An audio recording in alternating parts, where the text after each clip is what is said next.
Hello বন্ধুরা, আপনারা সবাই কেমন আছেন? আজকে আমি মোমো বানিয়েছি, অনেক পদের নাস্তা আপনার সাথে শেয়ার করব। এই চিনি সসটা আমি ঘরে বানিয়েছি। আমি বানিয়েছি ঠিকই, কিন্তু আমি আমার ভিডিওতে আমি দিইনি। আমি আবার যদি বানাই তখন আমি আপনার সাথে শেয়ার করব। আমি সব উপকরণ দিয়ে আমি ঘরে নাস্তা বানিয়ে খাই রেস্টুরেন্টের মতো থেকে আমার হাতের মোমোর অনেক টেস্ট হয়।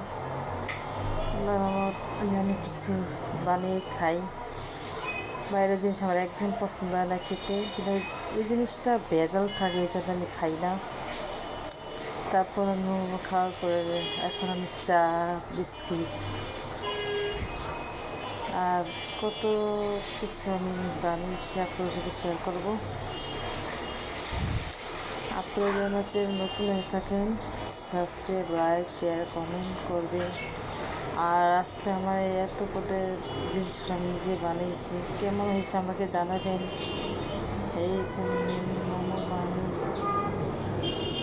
নিচ্ছি। আমার হাতে যে আমার খুবই পছন্দ হয়, আর আমি নিজে একা তৈরি করি সব জিনিস। সব বানানো শেষ হয়েছে।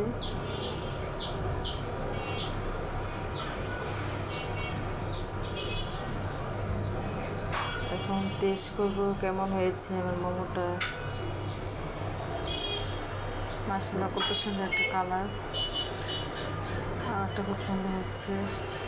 আর হচ্ছে আমি পুডিং বানাবো কীভাবে, আমি এইভাবে বানাই না কোনো সময়, কিন্তু দুধ দিয়ে, চিনি দিয়ে, ডিম দিয়ে বানাই। কিন্তু এই পুডিং আমি নতুন বানাইতেছি কি, আর আপনারা শুধু এখানে দেখতে থাকেন। এখানে দুধ আর দুধি ব্লেন্ড করি, তারপর আমি এটাকে সিদ্ধ করে গরম করে ব্লেন্ডটা শান্ত করে নিই। শুধু দেখতে থাকি, পুডিং একটু হবে। দেখুন কত সুন্দর পুডিং হয়েছে পাউরুটি দিয়ে। আপনারাও বাসাতে দিয়ে করতে পারেন, খুব সুন্দর হেভি টেস্ট। কত মনে হচ্ছে নিয়ে রেখে লেগে গেছি, সেভাবে কাজে লাগবে না।